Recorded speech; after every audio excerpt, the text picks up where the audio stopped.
Bueno, buenos días. Vamos a ver los pares craneales, en este caso el par 9, 10, el 11 y el 12. Estos nervios craneales son dos, por eso se llaman pares craneales. Tienen su origen a nivel del tronco cerebral, que ahí es donde está su origen, tienen un origen real, y tienen un origen aparente, que es la emergencia, que uno ve macroscópicamente a nivel donde emergen a nivel del tronco cerebral. Y después van a atravesar los orificios de la base del cráneo para distribuirse sobre la cabeza, el cuello, el tórax y hasta el abdomen, como es el caso del neumogástrico o décimo par craneal.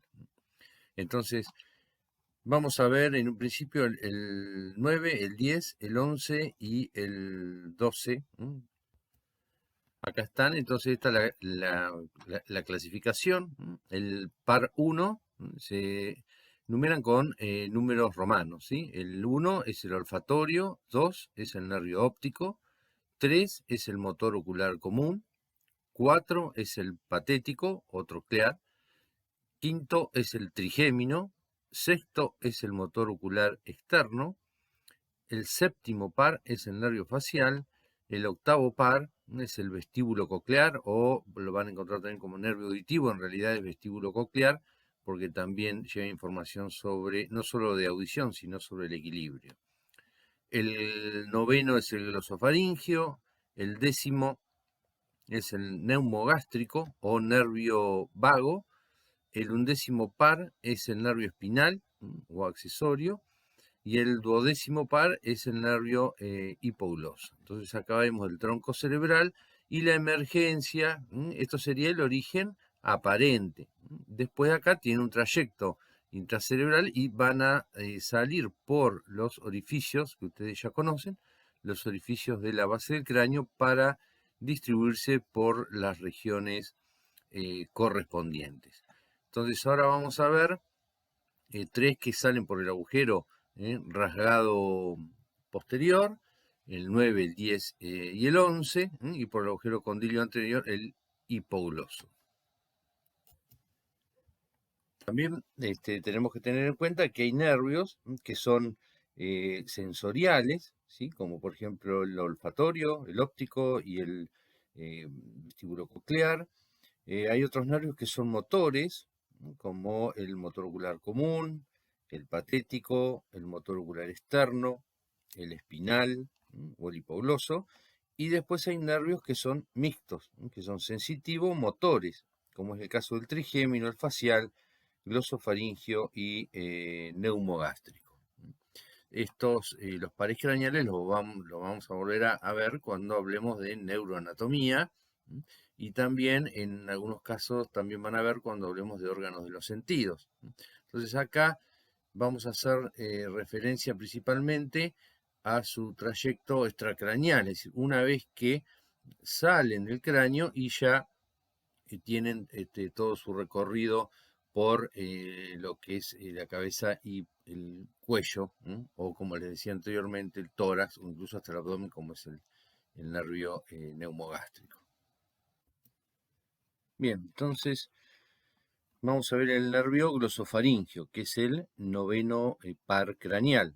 Como decía anteriormente, tiene un origen real, un origen aparente, que esto lo vamos a ver con más detalle en neuroanatomía. No nos vamos a extender mucho sobre esto ahora.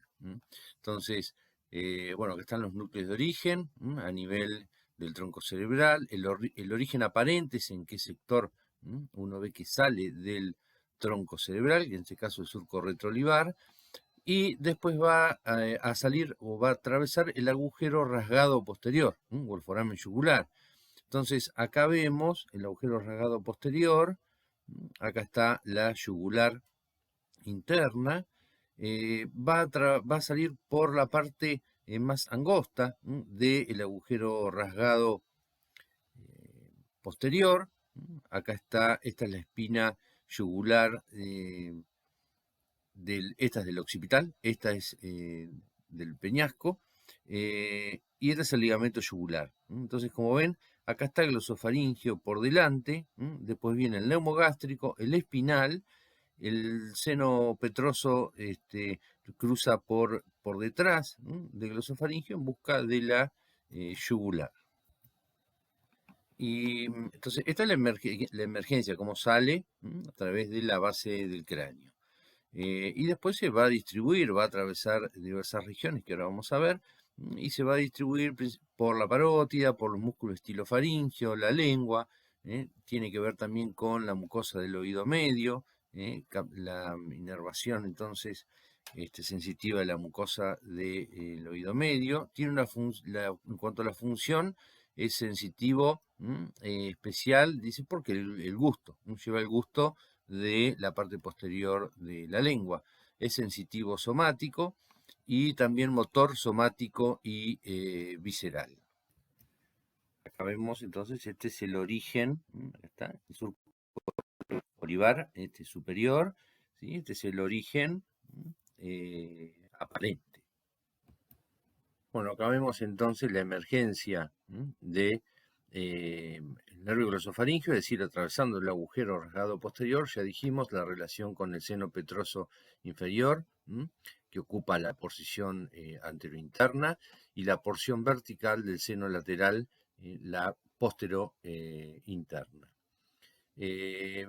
Acá lo que se puede observar también es el ganglio de Herrnritter. Es un ganglio inconstante, no da rama, generalmente está en el interior del cráneo. Y el ganglio de Andersch, o ganglio petroso, que está situado en parte en el agujero rasgado posterior y en parte por debajo de él, ya en la región retroestiloidea o retroestilia.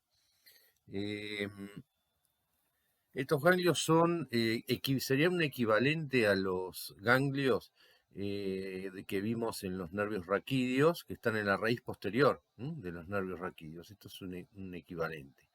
Este es inconstante, y el de Anders sí, pero ya está entonces en parte en el agujero rasgado posterior y en parte en el espacio retroestíleo. Entonces acá vemos el nervio glosofaringio. Vamos a ver principalmente entonces, una vez que ya emergió de la base del cráneo, va a transcurrir por el espacio subparotidio. Esto es importante para ubicarlo, que es un nervio que es satélite del músculo estilogloso. Entonces nosotros buscamos el estilogloso y ahí vamos a encontrar entonces el glosofaringio. Y estos ganglios que son los que hablamos recién. Entonces va a tener una porción que es intracraneal, que no la vamos a escribir. Vamos a describir lo que es la porción subparotidia, la porción amigdalina y la porción lingual del nervio glosofaringio. Bueno, acá vemos entonces en este corte, este es un esquema, ¿no?, de un corte axial o basal, ¿sí? Sería en un plano horizontal, a nivel de, acá está la faringe, la amígdala palatina. Esta es una vértebra cervical. Entonces acá vemos, esto es la faringe, estos son los músculos faringeos, esta es la aponeurosis faringea, la amígdala palatina con el pilar anterior, el pilar posterior, ¿sí? Acá en el espesor está el músculo glosoestafilino y acá está el faringoestafilino. Esta es la mandíbula, el maxilar inferior, con el músculo pterygoideo interno, el macetero. Acá tenemos los músculos prevertebrales, ¿sí?, con la aponeurosis. Y acá tenemos el digástrico y este es el esternocleidomastoideo en el corte. Entonces, esto que vemos acá es la celda parotidia, si está ocupado por la parótida. Y acá tenemos la apófisis estiloides con estos músculos, que es el estilogloso, el estilofaringio y el estiloioideo. Esta es la aleta faringea. Todo esto es el espacio laterofaringio. Acá, este es el espacio retrofaringio. Este es el espacio laterofaringio que los músculos estiloides con la estiloide más los ligamentos, lo que conforman, que se llama el ramillete de Riolano, divide esto en un espacio preestiloideo y un espacio retroestiloideo, ¿sí? Este espacio retroestiloideo es el espacio subparotidio, que hablamos del espacio subparotidio posterior, que es por donde va a transcurrir entonces, en este lugar acá, el nervio glosofaringio, por delante de la vena yugular interna. Acá en este esquema vemos entonces, vamos a buscar el glosofaringio, estaría acá. Este es el músculo, esta es la apófisis estiloides, ¿sí? Este conducto activo externo, acá está la apófisis estiloides, acá tenemos el estiloioideo, el estilofaringio y el estilogloso. Y vemos cómo el glosofaringio emerge por delante de este nervio que es el hipogloso, por delante del neumogástrico que está acá, más atrás, y hace una concavidad superior y va a ir, primero estaba por la parte externa, ¿sí? Del el músculo estilofaringio. Como ven, lo cruza por su cara externa, ¿sí? Y va a ir acercándose hacia la faringe en busca de la lengua, ¿sí? La base de la lengua. Y se pega al músculo estilogloso. De hecho, como decía anteriormente, el músculo estilogloso es satélite del glosofaringio.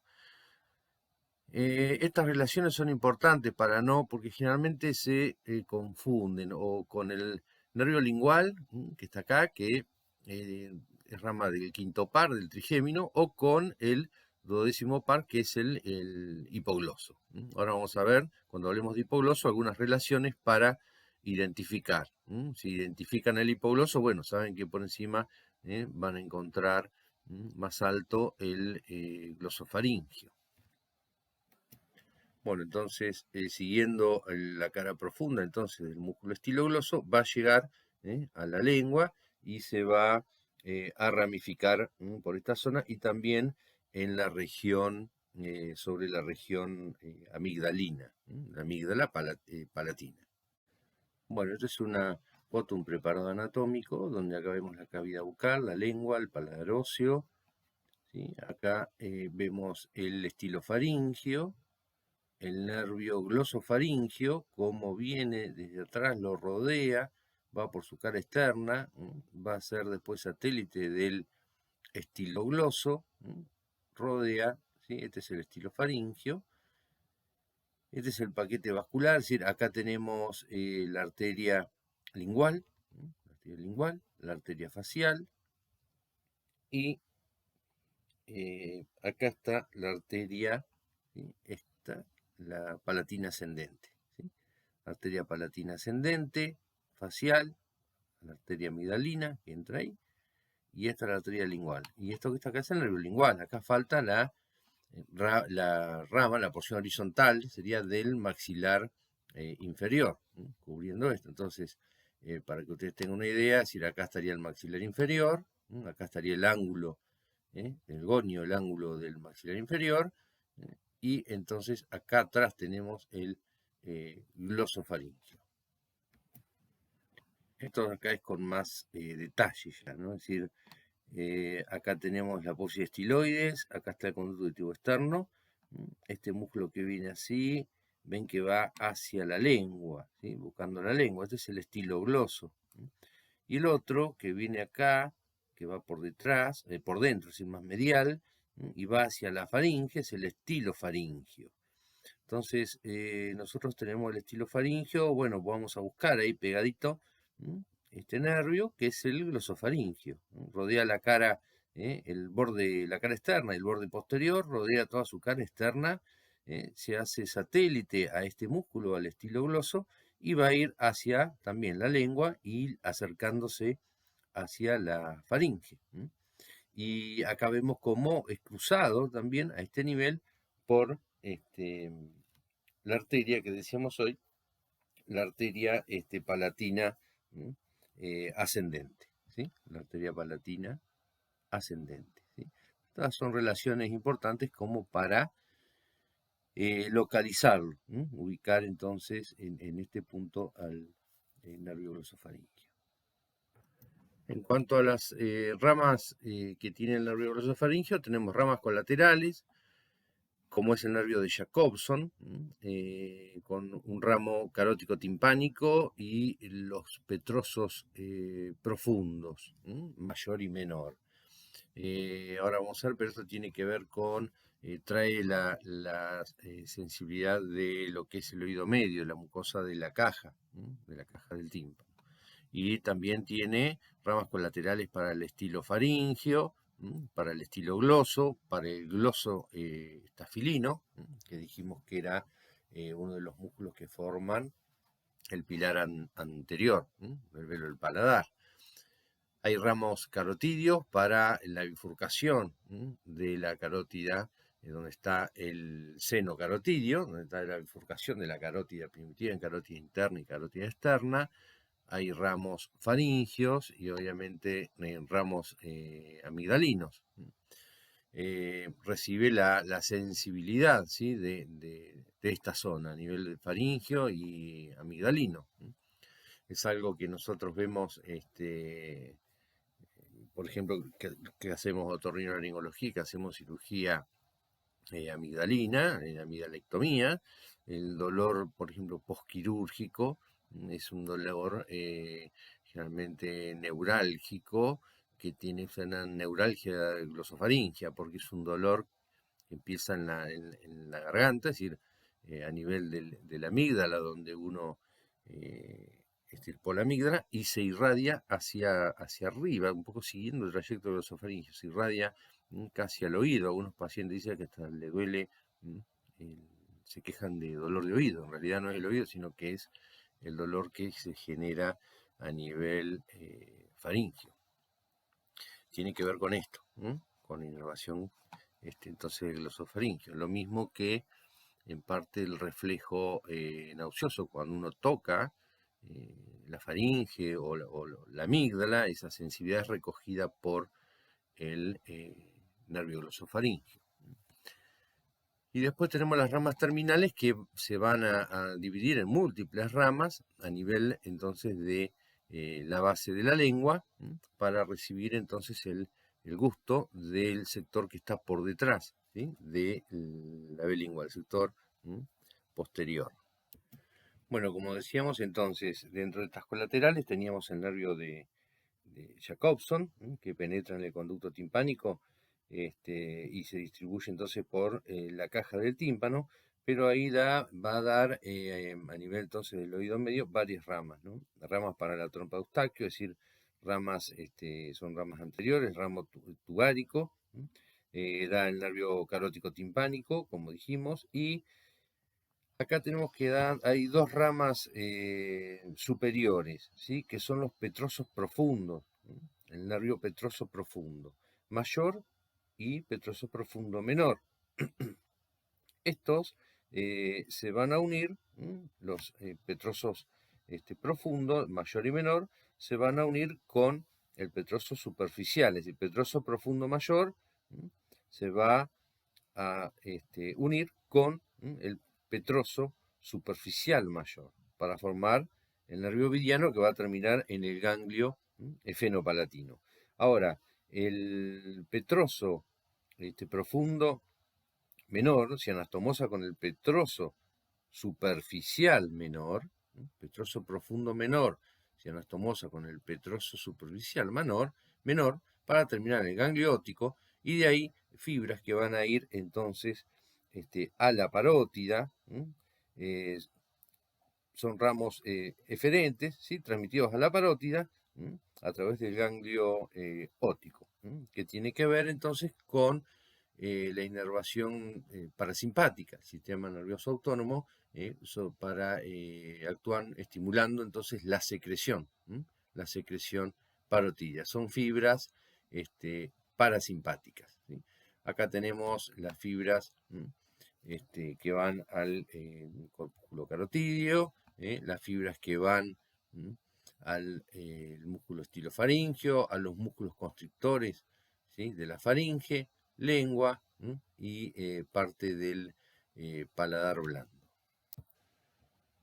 Y dentro de estas ramas también las tonsilares que le llaman, o amigdalinas, que forman un plexo, que se llama plexo de Andersch, que recibe entonces toda la sensibilidad de la región amigdalina y de los pilares del paladar blando, como les decía anteriormente. Este es otro esquema, entonces también, resumiendo, las fibras que van a ir a la parótida, estimular, que son fibras parasimpáticas, que van a estimular la secreción, fibras que van al corpúsculo carotidio y las que llegan, o las ramas terminales entonces del glosofaringio en la base de la lengua. Acá vemos entonces las ramas terminales de este glosofaringio. Este es el hemogástrico, el décimo par. Entonces, como acá la información viaja hacia el sistema nervioso central, recibe el gusto de la lengua, la base de la lengua, por detrás de la B lingual. Entonces, esta información viaja, ¿sí?, a través del glosofaringio. Acá también en este esquema tenemos, por ejemplo, los 2/3 anteriores de la lengua van a ir por lo que se llama la cuerda del tímpano. La cuerda del tímpano son fibras que utilizan el nervio, por decir así, el nervio lingual, que es rama del quinto par, el nervio lingual, pero estas fibras después siguen por el nervio facial, forman parte, ¿sí?, del nervio facial. Es decir, como ven, hay fibras que utilizan otros nervios, pueden ir de un nervio a otro, como en este caso va por el lingual, pero resulta que después va por el facial. Es como si ustedes quieren ir de una estación a otra y toman un tren, después se bajan, toman un micro, es decir, van cambiando de carril. Bueno, acá es lo mismo, hay fibras, ¿sí?, como en este caso lo que es la cuerda del tímpano, que lleva el gusto de los 2/3 anteriores de la lengua, que viaja por el lingual. Después estas fibras las vamos a encontrar, vamos a ver más adelante, ingresando al nervio facial. Digo ingresando porque la información viaja hacia el sistema nervioso central, ¿no? Transcurren por el nervio facial, la vamos a encontrar en el oído medio. De hecho, si uno corta, por ejemplo, la cuerda del tímpano, al paciente le queda un gusto a metal en la boca. En ese punto está en el nervio facial, pero después estas fibras viajan con el lingual, llegan a la lengua con el nervio lingual, que es el quinto par. Bien. Y acá tenemos entonces un resumen, bueno, que la parte motora del estilo faringio, la parte secretora sobre la parótida, como hablamos de los petrosos del gangliótico, recibe el gusto de este sector, el sector posterior de la lengua, por detrás de la B lingual, y también actúa entonces sobre el corpúsculo carotidio, sobre el seno carotidio, que está en la bifurcación de la carótida primitiva, en carótida externa y carótida interna. Ahí está el seno carotidio, entonces llegan fibras, dijimos, del glosofaringio. Este es otro esquema. Miren acá toda la sensibilidad de la amígdala palatina, los pilares, esta región posterior, ¿sí?, de la orofaringe. Parte también toda la inervación alrededor del orificio de la trompa de Eustaquio, del rodete tubárico, de la rinofaringe, orofaringe, amígdala. Lleva las paredes laterales, miren acá que es esto que se ve acá, está acá, todas las paredes laterales, amígdala palatina, lleva en este caso la sensibilidad. Acá lleva el gusto de la parte posterior de la lengua por detrás de la B lingual. Y también toda la inervación sensitiva de lo que es la mucosa del oído medio y de la trompa de Eustaquio, toda esta zona acá. Entonces, forman entonces el plexo de Jacobson. Entonces, podemos decir, como un resumen, que este nervio, el glosofaringio, recibe el gusto, es un nervio sensorial, recibe el gusto de la región posterior de la lengua, sobre todo por el sabor dulce, el amargo, dulce y amargo en particular. recibe toda la sensibilidad de lo que es nasofaringe, trompa de Eustaquio, como les decía recién, de la caja del tímpano, y también de la bucofaringe.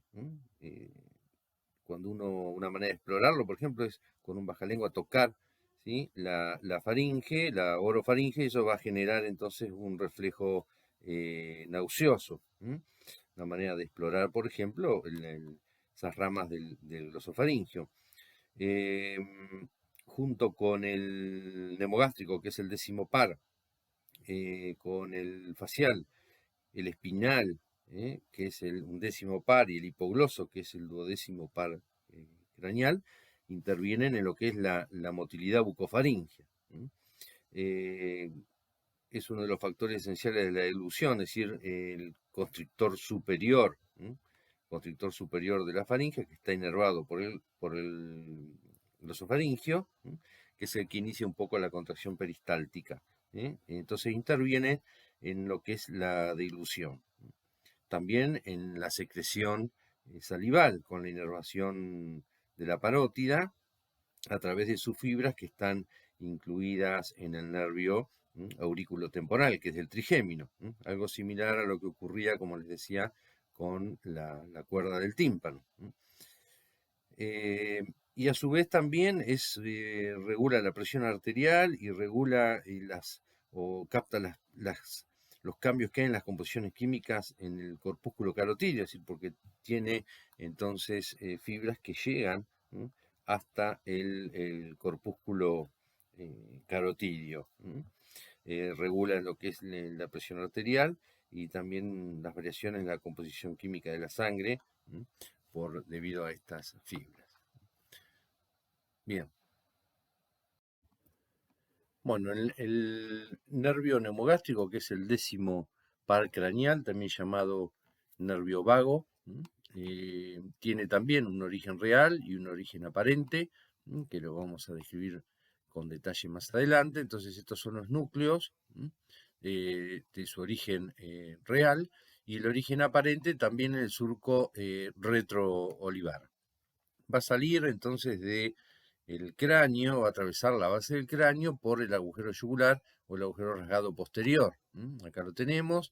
Entonces, acá tenemos el seno petroso inferior, acá está el glosofaringio. Entonces va a salir por detrás del glosofaringio, por delante del espinal y por delante de la yugular, separado de ligamento yugular. Entonces, por detrás del glosofaringio y del seno petroso, que es del seno petroso inferior. Con respecto a su trayecto, bueno, es un nervio largo, llega hasta el abdomen. Va a atravesar el cuello, el tórax y el abdomen. Es decir, a partir de su emergencia en el surco lateral o retroolivar, atraviesa el agujero rasgado posterior y entra entonces, como dijimos, en el cuello. Va a tener un trayecto vertical junto con la carótida interna, la yugular interna, va a formar lo que es el paquete vasculonervioso del cuello. Entonces, carótida interna, yugular interna y nervio neumogástrico. Va a descender por el espacio retroestilio y se continúa en la región carotidia hasta la base del cuello, donde penetra en el tórax y va a estar situado en el mediastino. También veremos más adelante en tórax qué es el mediastino, ¿no? Entonces, acá ya en el tórax tiene un trayecto diferente según si es el derecho o si es el izquierdo. Están en relación con el esófago y penetran entonces en el abdomen por el hiato esofágico del diafragma para terminar en la parte superior de la cavidad abdominal. ¿Hacia dónde entonces se dirige este nervio? Bueno, va a tener entonces inervación, va a dar inervación a la faringe, la laringe, el esófago, tráquea, bronquios, corazón, el tubo digestivo. También se le llama cardiogastroneumoentérico, cardio del corazón, gastro de estómago, neumo pulmones, bronquios, y entérico de asas intestinales.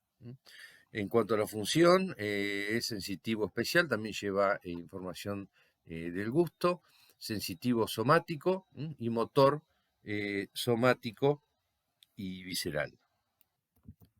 Bien, entonces una vez que emerge del agujero rasgado posterior, ¿sí? Acá lo tenemos, el nemogástrico, acá está el glosofaringio, el nemogástrico y el espinal, la carótida interna, la yugular interna, y este es el agujero condilio anterior, el nervio hipogloso.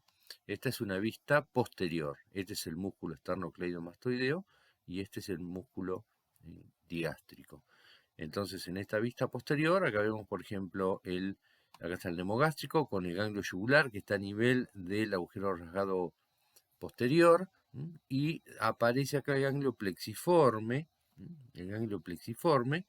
que vemos que recibe anastomosis de el nervio espinal. Hay anastomosis, entonces, a este nivel del nervio espinal. Y el nervio hipogloso, que es el duodécimo par, cruza la carótida, cruza el ganglio plexiforme y se ubica entre la yugular interna, el neumogástrico, que sigue hacia allá, neumogástrico entre la carótida y la vena yugular interna. Y el hipogloso se ubica entre la vena y el neumogástrico y la carótida. Y acá está el ganglio, el simpático cervical, el ganglio superior, que también es, bueno, en cuanto al tamaño, comparándolo con el plexiforme, es de mayor tamaño, tiene más ramas. Y esta rama que se ve acá es una rama del neumogástrico, que es la rama laringea superior. Entonces, acá estamos a nivel del espacio retroestilio. Esto habíamos dicho que era el espacio laterofaringio, que se dividía a partir de lo que es la apófisis estiloide del ramillete de Riolano, en un espacio preestiloideo y un espacio retroestiloideo, con desdoblamiento de la saponeurosis, esta es la aponeurosis faringea, este es el espacio retrofaringio, la amígdala palatina con el pilar anterior, el pilar posterior, el maxilar inferior. Este es un corte axial, horizontal o basal. El músculo pterygoideo interno, el macetero. Acá está la parótida. Acá está el digástrico, el músculo esternocleidomastoideo y los músculos prevertebrales. Y acá tenemos entonces en el espacio retroestilio la vena yugular interna, la carótida interna, acá está la carótida externa y la vena yugular externa, esta es la interna, carótida y yugular interna. Acá teníamos, como vimos anteriormente, el glosofaringio, y acá aparece entonces el nervio neumogástrico. Acá está el neumogástrico, acá está el espinal y este sería el hipogloso, que es el duodécimo par craneal. Entonces tenemos 9, noveno par craneal, décimo par craneal, ¿sí? Un décimo par craneal, que es el espinal, y el duodécimo, que es el hipogloso. Esta es la cadena simpática. Y estos son ganglios pertenecientes a los linfáticos. Son ganglios retrofaringios y ganglios laterofaringios. Bien, todos estos elementos, ¿sí? A nivel del espacio retroestilio, recordemos que están cubiertos, ¿sí? Por la mastoides y por las inserciones superiores de los músculos esternocleidomastoideo y digástrico. Bien, entonces ya saliendo de la región retroestilia, en la región carotidia, ya en el cuello, el neumogástrico, ¿qué lugar ocupa? Está en el ángulo yugulo-carotidio posterior, el ángulo diedro que queda posterior entre la yugular y la carótida, y hay una vaina común que rodea al nervio y a la carótida. Esta vaina que rodea los nervios emite tabiques que separan tanto la yugular, la carótida y el neumogástrico son los tabiques de Langenbeck. El neumogástrico está en relación entonces con las paredes, con la pared posterior donde se encuentra la cadena simpática, y la tiroidea inferior cruza al neumogástrico por su cara posterior. Entonces, acá tenemos en el cuello entonces las relaciones que ya habíamos dicho del noveno con el 11º par y con el hipogloso, con el glosofaringio, con el espinal y con el hipogloso, las relaciones con la carótida interna y la yugular interna, y el neumogástrico derecho pasa por delante de la arteria subclavia, por dentro de la arteria vertebral, y el neumogástrico izquierdo por detrás del tronco venoso brachiocefálico izquierdo.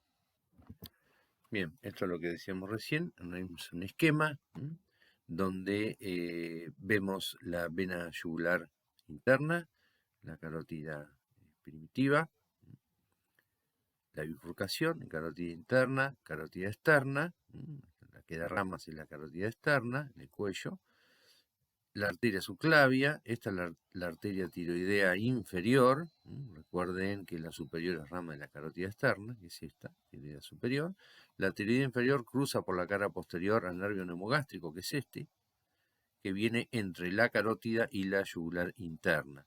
Este es el ganglio plexiforme, esta es la rama externa del nervio espinal, y el hipogloso, que habíamos dicho hoy, que cruza, como cruza a la altura del ganglio plexiforme, y acá da la rama descendente del hipogloso. Y acá tenemos el nervio glosofaringio, y este es el músculo homoioideo. Acá el neumogástrico desciende y cuando pasa por delante de la arteria subclavia, sigue su trayecto hacia el tórax, pero acá ven cómo da una rama que rodea la subclavia y después esta rama va a ascender y va a ir a la laringe. Esto es el nervio recurrente derecho, ¿sí? Está en la subclavia derecha, es el recurrente derecho, o nervio laringio inferior. Se llama recurrente porque vuelve, hace un asa acá alrededor de la subclavia. Ahora vamos a ver. Bien, ya entonces en la base del cuello hay algunas diferencias entre lo que es el neumogástrico derecho y el neumogástrico izquierdo. El neumogástrico derecho está situado entonces por detrás del confluente venoso yugurosubclavio, delante de la arteria subclavia y por dentro de la arteria vertebral. El izquierdo está situado, no cruza, ¿sí? No cruza la arteria subclavia, sino que se halla más afuera, adosado a la cara externa de la carótida primitiva, por dentro de la subclavia izquierda. Bien, después de estas entonces relaciones en el cuello, el neumogástrico entran al tórax, y también hay diferencias en sus relaciones mediastinales, tanto a la derecha como a la izquierda. Esta es una vista posterior, donde acá se ve el neumogástrico derecho, como desciende, pasa por detrás del callado de la ácigos y cruza casi en su origen el bronquio fuente derecho. Este es el segmento pediculado del neumogástrico. Y en cambio del lado izquierdo, el neumogástrico izquierdo cruza por delante del callado de la aorta, y acá es donde da una rama, que es la rama laringe inferior o recurrente izquierdo. Acá viene el neumogástrico, también cruza un poco más alejado de su origen el pedículo pulmonar izquierdo, y da el nervio este que es el recurrente izquierdo, que sube entre lo que es el esófago y la tráquea hacia la laringe. Entonces acá teníamos el recurrente derecho, que nace entonces a la altura de la arteria subclavia derecha. El recurrente izquierdo nace en el callado de la aorta. Este es el recurrente, por lo tanto, el recurrente izquierdo es más largo que el derecho. el derecho nace en el cuello y el izquierdo nace en el tórax. Y el neumogástrico pues descienden y van por las caras laterales del esófago. El derecho empieza a ubicarse en la parte posterior, en la cara posterior, mientras que el izquierdo se ubica en la cara anterior del esófago. Es decir, hay una rotación de ambos neumogástricos, donde el derecho se ubica posterior y el izquierdo hacia la cara anterior esofágica. Esta es una imagen entonces de un preparador anatómico. Acá está la tráquea, acá está la laringe, carótida primitiva, la yugular interna, y acá está el neumogástrico. Por detrás, entonces formando el paquete vasculonervioso del cuello. De este lado, acá tenemos la carótida, el neumogástrico está allá atrás. Hay que tener en cuenta, no se confundan con el frénico, es decir, si nosotros vemos este nervio y yo sé que es el escaleno anterior, este es el frénico, ¿sí? Entonces, acá está el neumogástrico, acá está el frénico, que lo vimos en plexo cervical, y allá atrás, en este caso, de este lado, está el neumogástrico. Y acá tenemos, entonces, escaleno anterior, escaleno medio, las ramas del plexo braquial.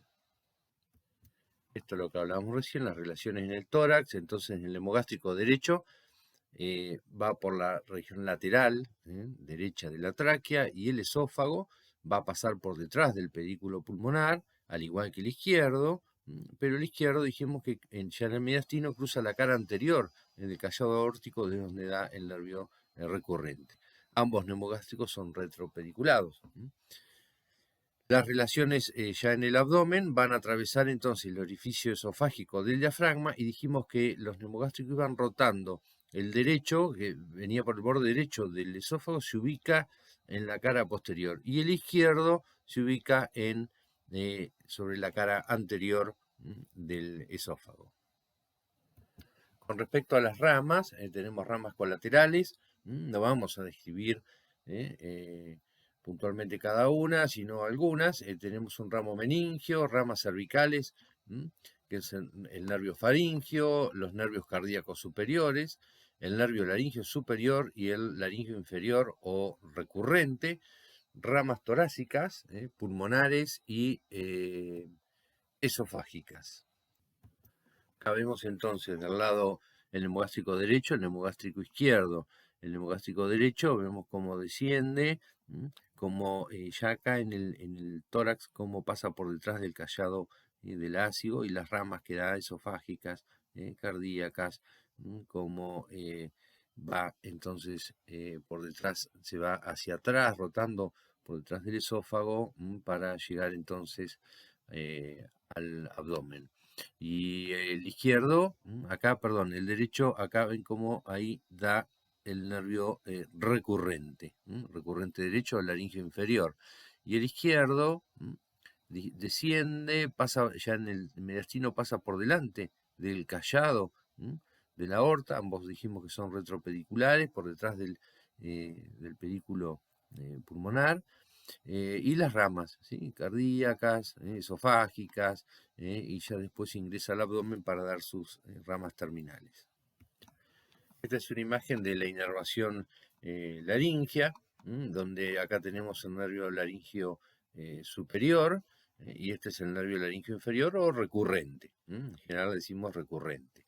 El laringio superior con una rama anterior o anteroexterna, que es esta, que va a inervar el cricotiroideo, y después ramas que vienen a toda la región superior, que es la supraglotis. Y hay una rama descendente que es anastomosa con una rama ascendente del laringio inferior. Esto se llama asa de Galeno y es fundamentalmente sensitiva, igual que el laringio superior en su mayoría. El nervio recurrente va a ir siguiendo la tráquea, los bordes laterales de la tráquea, va a pasar por detrás ya en el cuello de los lóbulos de la glándula tiroides para llegar a la laringe. Todos los músculos laringeos van a ver estar inervados por el recurrente, menos uno que es anterior, esto es una vista posterior, El anterior es el cricotiroideo, que lo inerva el laringio superior. Y toda la inervación sensitiva está dada por el asa de Galeno, por lo tanto recurrente también interviene, y el laringio superior. Entonces todos inervados por el recurrente menos el cricotiroideo. Todos reciben inervación homolateral. Hay un solo músculo que recibe inervación bilateral, que es este que está acá, que se llama interaritenoideo. Después lo vamos a ver esto. Este es un esquema para ver entonces, acá está el nervio vago, neumogástrico derecho, como pasa por delante de la subclavia derecha, desciende, pasa por detrás del pedículo, por detrás del bronquio fuente derecho, es retropediculado, pasa por detrás del callado de la ácigos, va por la cara lateral del esófago y después rota el derecho y se va hacia la cara posterior del esófago. Y como a este nivel da el nervio recurrente o laringio inferior, mientras que a la izquierda, recurrente izquierdo, pasa por delante del callado de la aorta, pasa por detrás del pedículo un poquito más alejado, no tan cerca de su origen, y se va hacia la cara anterior del esófago. Y a este nivel da el nervio recurrente, que ascienden ambos entre el ángulo entre la tráquea y el esófago, van a pasar por detrás de los lóbulos tiroideos, tienen íntima relación con los lóbulos de las glándulas tiroides para llegar entonces a la laringe e inervar la musculatura intrínseca de la laringe. Bien, y con respecto a sus ramas terminales, entonces no vamos a describir con detalle, esto se verá cuando hablemos de abdomen, conformando lo que se llama el plexo celíaco y el plexo hipogástrico. El vago derecho está situado, como dijimos, en la cara posterior del esófago y termina entonces a la derecha por fuera del cardias y se va a dividir ahí en el plexo solar en tres ramas. Mientras que el vago izquierdo, que desciende por la cara anterior del esófago hacia la derecha del cardias, va a dar una rama que es el nervio gastrohepático, va a llegar a la curvatura menor y donde se va a distribuir entonces por las paredes gástricas anterior y posterior. El neumogástrico también tiene anastomosis, ¿sí? Hay anastomosis entre los dos neumogástricos alrededor del esófago, en general en cercanía de las vísceras, pero hay anastomosis con los nervios craneales, con el séptimo par, con el noveno par, con el glosofaringio, con el nervio espinal, que es la anastomosis vagoespinal, y con el hipogloso. Y también con la cadena simpática. Bueno, el nervio espinal, entonces, que es el 11º par, tenemos que tiene un núcleo motor de origen medular, del primero al quinto segmento medular, y por otro lado el núcleo ambiguo motor a nivel vulvar. El origen aparente es en el surco también retroolivar y fibras de los cordones laterales de la médula. Con la reunión de estas fibras, una vez formado ya el nervio espinal, va entonces a salir de la base del cráneo por el agujero rasgado posterior o el agujero yugular. Acá teníamos, recuerdan, el glosofaringio, el neumogástrico y hacia atrás el espinal, también separado por el ligamento yugular de la vena yugular interna. Esta es la ubicación del nervio espinal en el agujero rasgado posterior. Hacia dónde van a ir sus fibras, al músculo esternocleidomastoideo y al trapecio, y es un músculo motor, un nervio motor somático. Acá tenemos entonces las fibras del espinal, las fibras medulares, dijimos que tienen un origen vulvar y un origen medular, y ambas fibras se reúnen para formar el nervio espinal. Estas son las fibras que salen de los cordones laterales medulares, por delante de las raíces posteriores de los nervios raquídeos. Estas fibras ascienden por el agujero occipital y se reúnen junto con las fibras vulvares y forman el nervio espinal que va a emerger entonces por el agujero rasgado posterior. Acá están, estas son las fibras, ¿sí? Medulares. Ven cómo estas fibras ascienden, pasan por el agujero magno, por el agujero occipital, se van a unir con las fibras vulvares y van a formar entonces el nervio espinal. Este nervio espinal va a salir por el agujero rasgado posterior, ¿sí? Y se divide en dos ramas, una rama interna y una rama externa. La rama interna se va a anastomosar a nivel de ganglio plexiforme con el lemogástrico, es decir, que sus fibras sería como que utilizan, se meten en el lemogástrico, siguen el lemogástrico y van a ir a los músculos del paladar, músculo de la faringe y músculo de la laringe. Esto es lo mismo que les comentaba hoy, lo que sucede, por ejemplo, con la cuerda, las fibras de la cuerda del tímpano que vienen por el nervio facial, después salen del facial, entran en el lingual para traer el gusto a los 2/3 anteriores de la lengua. Acá es similar. Viene por el espinal, después siguen por el hemogástrico. Y después tenemos entonces las fibras estas externas que van al trapecio y al esternocleidomastoideo, que tiene un origen medular. Entonces el nervio espinal termina en parte en el neumogástrico, ¿sí? Acá, y en parte en los músculos esternocleidomastoideo y trapecio. El origen aparente de la raíz medular está formado entonces por estos filetes que salen del cordón lateral de la médula por delante de las raíces posteriores de los nervios de las raíces raquídeas, las raíces raquídeas posteriores, desde la cuarta a la quinta cervical hasta el bulbo. Cuarta, quinta cervical hasta el bulbo.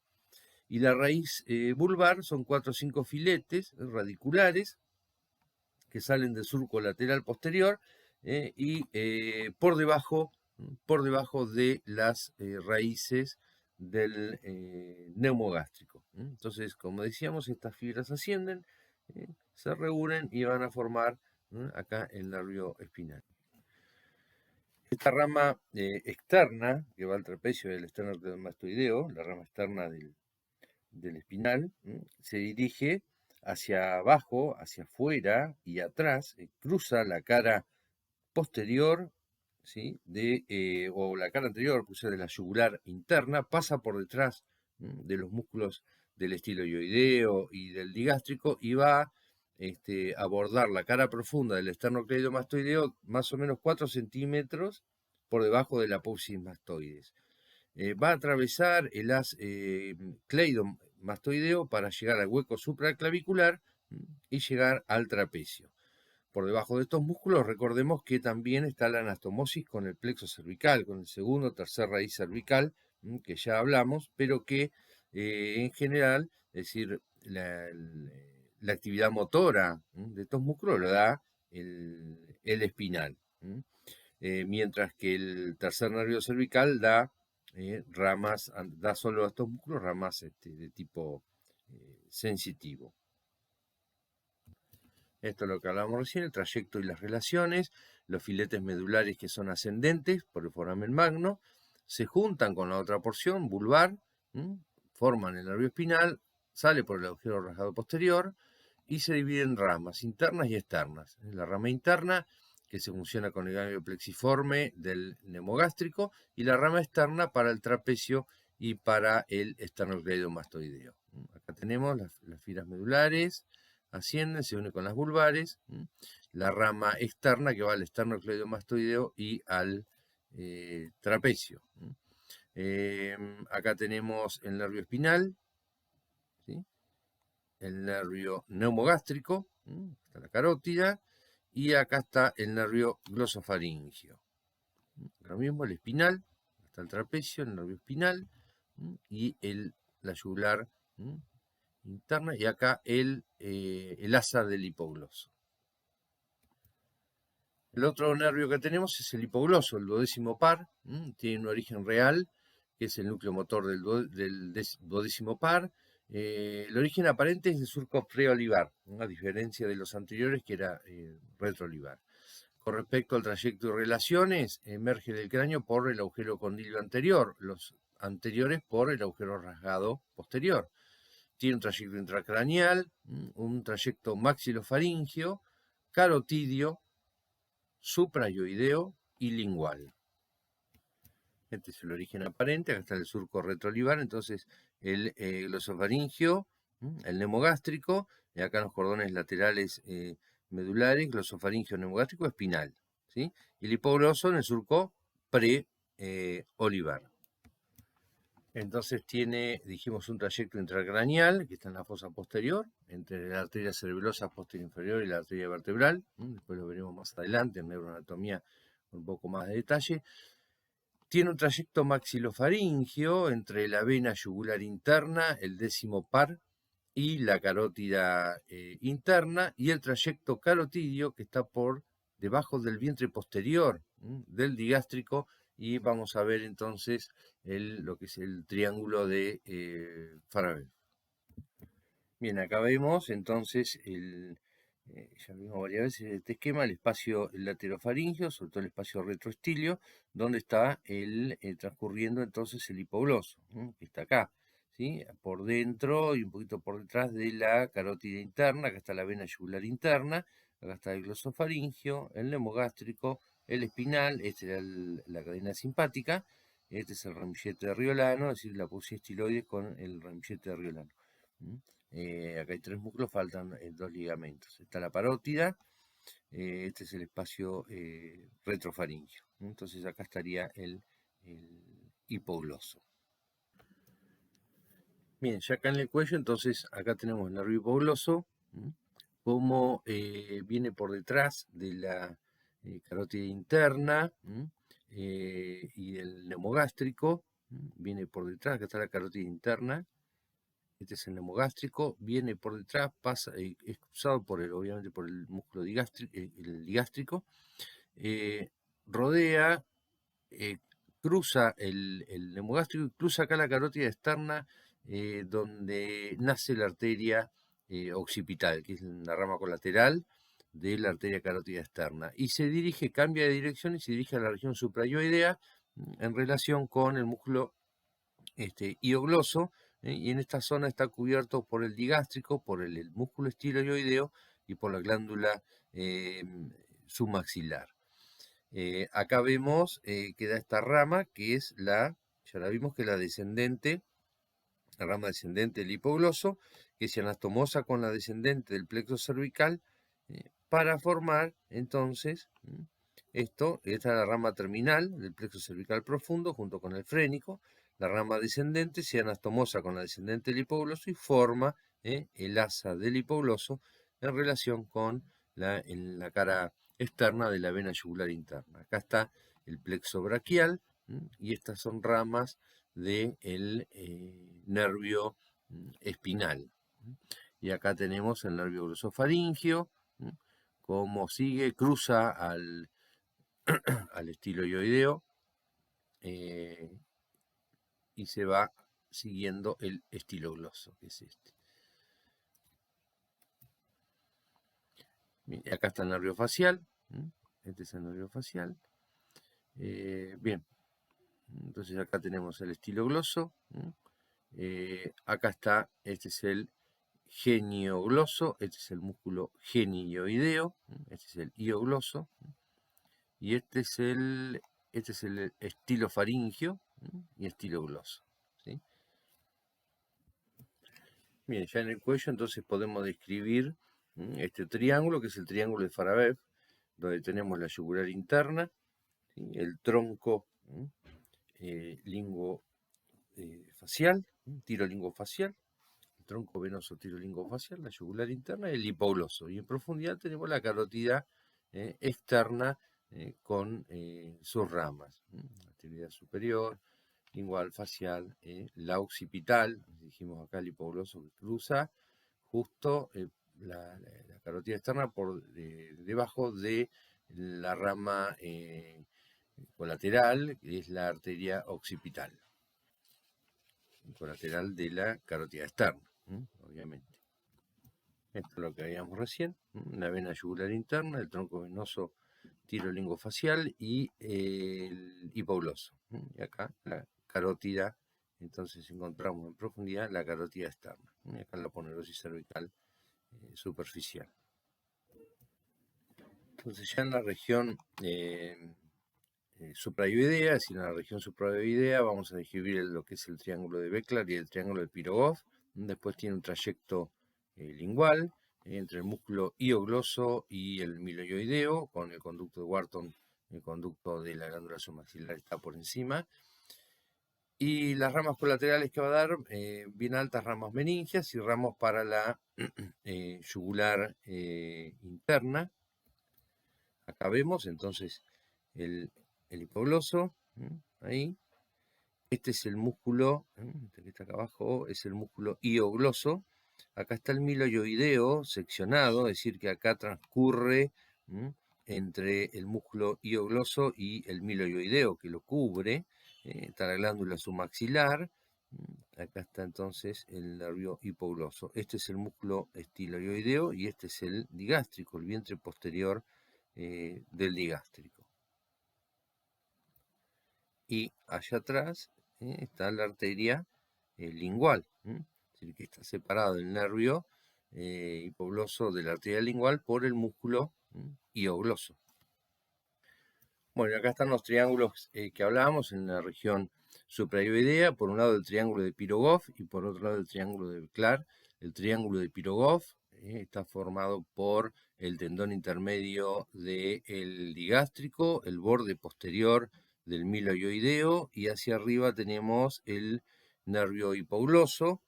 Acá tenemos el músculo hiogloso y por detrás la arteria lingual. Y el triángulo de Beckler, donde tenemos el borde posterior del hiogloso, vientre posterior del digástrico y hasta mayor del ioides. Acá está mejor, donde tenemos entonces borde posterior del hiogloso, que es este, el hueso ioides y el vientre posterior del digástrico. En profundidad tenemos el nervio hipogloso, el músculo hiogloso y por detrás, por dentro, medial, la arteria lingual. Entonces tenemos triángulo de Pirogov y triángulo de Beckler. Dentro de las ramas colaterales, dijimos, también hay ramas descendentes, que es la anastomosis con la rama del plexo cervical para formar el asa del hipogloso. El asa del hipogloso va a dar ramos para el homoioideo, el esternocleidoioideo y el esterno tiroideo, músculos infraioideos, ramos para el tiroioideo, ramos para el hiogloso y el estilogloso. ¿Se acuerdan que cuando hablamos del asa del hipogloso habíamos dicho los infraioideos menos el tiroioideo que le inervaba directo al hipogloso? Ramos para el hiogloso, para el estilogloso, para el gineioideo y las ramas terminales a los músculos de la lengua. Bueno, acá tenemos este es el nervio espinal y acá está el hipogloso, que va a ir fundamentalmente a los músculos de la lengua, como acá vemos entonces cómo van a ir a inervar los músculos de la lengua. Y este es el nervio espinal. ¿Sí? Acá tenemos el hipogloso, esta es la rama descendente del hipogloso, la rama descendente del plexo cervical profundo, forman el asa del hipogloso y estas ramas van a los músculos infraioideos menos al tiroioideo que lo inervaba directamente a una rama, esta rama del nervio hipogloso. Bueno, muchas gracias.